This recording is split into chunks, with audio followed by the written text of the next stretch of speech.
Almost పేట్ ఘటనపై కడప జిల్లా ఎస్పీని MP YS Avinash Reddy, YCP జిల్లా అధ్యక్షులు రవీంద్రనాథ్ రెడ్డి, మాజీ deputy CM Amzad Basha, mayor Suresh Babu కలిశారు. ఈ సందర్భంగా ఈ నెల 9న జరిగిన ఘటన దురదృష్టకరమని అవినాష్ రెడ్డి అన్నారు. కానీ ఈ ఘటనలో కొంతమంది అమాయకులపై కేసులు నమోదు చేస్తారని తెలిపారు. వీలైనంత వరకు వారిపై కేసులు లేకుండా చూడాలని ఎస్పీని కోరామని తెలిపారు. దీనిపై ఎస్పీ సానుకూలంగా స్పందించారని, తప్పు చేసిన వారు కాకుండా మిగతా వారిపై ఎలాంటి యాక్షన్ ఉండవని ఎస్పీ హామీ ఇచ్చినట్టుగా అవినాష్ రెడ్డి వెల్లడించారు.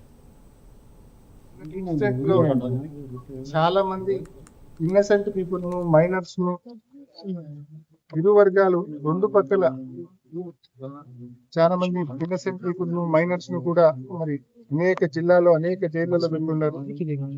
మరి అటువంటి అమాయకులను, ఇన్నసెంట్ పీపుల్ ను, మైనర్స్ ను, కేసుతో సంబంధం లేని వారిని, అదేవిధంగా ఎవరైతే అమాయకులు ఉన్నారో, ఎవరైతే దారిన పోయే వాళ్ళు అమాయకులు ఉన్నారో వాళ్ళ వరకు మరి ఖచ్చితంగా కొంచెం రిలీఫ్ వాళ్ళకి ఇమ్మని చెప్పి, వాళ్ళ కనీసం వాళ్ళ మీద కేసులు లేకుండా ఒకవేళ కేసులు బెయిలబుల్ సెక్షన్స్ అన్నా పెట్టి వాళ్ళకి రిలీఫ్ కల్పించమని చెప్పి ఎస్పీ గారిని, నా జిల్లా రవీంద్రనాథ్ రెడ్డి గారు, మా సురేష్ బాబు గారు, అదేవిధంగా మా మాజీ డిప్యూటీ సీఎం అంజద్ బాషా గారు అందరం కలిసి ఎస్పీ గారిని రిక్వెస్ట్ చేయడం జరిగింది.